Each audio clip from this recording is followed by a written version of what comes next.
CM చంద్రబాబుపై మాజీ మంత్రి అంబటి రాంబాబు ఆగ్రహం వ్యక్తం చేశారు. గుంటూరులో కూటమి 2 ఏళ్ల పాలనపై వెన్నుపోటు కార్యక్రమం నిర్వహించారు. చంద్రబాబు ఎప్పటిలాగే ప్రజలను మోసం చేశారని మండిపడ్డారు.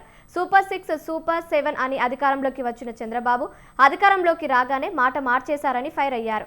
నిరుద్యోగులకు 3000 ఇస్తామని లోకేష్ ఒక్క రూపాయి కూడా ఇవ్వలేదన్నారు. 2 సంవత్సరాలు పూర్తవుతున్నటువంటి సందర్భంలో వైఎస్ఆర్ కాంగ్రెస్ పార్టీ పెద్ద ఎత్తున రాష్ట్ర వ్యాప్తంగా నిరసన కార్యక్రమాలను చేపట్టడం జరిగింది. 2 సంవత్సరాల పరిపాలన అద్భుతంగా ఉంటేను, అమోఘంగా ఉంటేను నిరసన కార్యక్రమాలు తెలియపరచవలసిన అవసరం లేదు. కానీ దురదృష్టం ఏంటంటే ఎప్పటిలాగానే చంద్రబాబు నాయుడు గారు అధికారంలోకి రాకముందు ఒక రకంగా ఉంటాడు, అధికారంలోకి వచ్చిన తర్వాత మరొక రకం. అధికారంలోకి రాకముందు అద్భుతమైనటువంటి మాటలు చెప్తారు. సూపర్ 6 అన్నారు, అధికారంలో రావడమే ఆలస్యం చేసేస్తామని చెప్పారు. దానికి తోడు నారా లోకేష్ గారు కూడా అదే మాట మాట్లాడారు. నిరుద్యోగులకు 3000 రూపాయలు ఇవ్వడానికి సిద్ధపడ్డం, అయిపోయింది కార్యక్రమం అని చెప్పారు. 2 సంవత్సరాలు అయింది. ఈ ఒక్క నిరుద్యోగికి కూడా 1 రూపాయి కూడా ఇవ్వాలి. దీన్ని ఏమనాలి?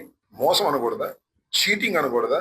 ఏమంటే చంద్రబాబు నాయుడు గారు మిమ్మల్ని 420 అంటే తప్పేంటి అని అడుగుతా ఉన్నా. అంతేకాదు 18 సంవత్సరాలు నిండినటువంటి ప్రతి మహిళకి కూడా మేము 1500 రూపాయలు ఇస్తాం నెలకని చెప్పారు.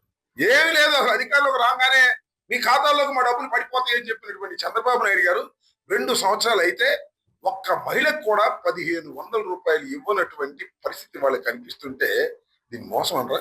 ఏమండి చంద్రబాబు నాయుడు గారు మిమ్మల్ని 420 అంటే తప్పేంటి అని అడుగుతా ఉన్నారు. అంతేకాదు 50 సంవత్సరాలు నిండినటువంటి ఎస్సీ, ఎస్టీ, బీసీ, మైనారిటీ మహిళలకు పెన్షన్ ఇస్తా ఉన్నారు. ఇచ్చారా? ఒక మహిళకన్నా ఇచ్చారా? దీన్ని ఏమనాలి చంద్రబాబు నాయుడు గారు? ఎన్నికలకు ముందేమో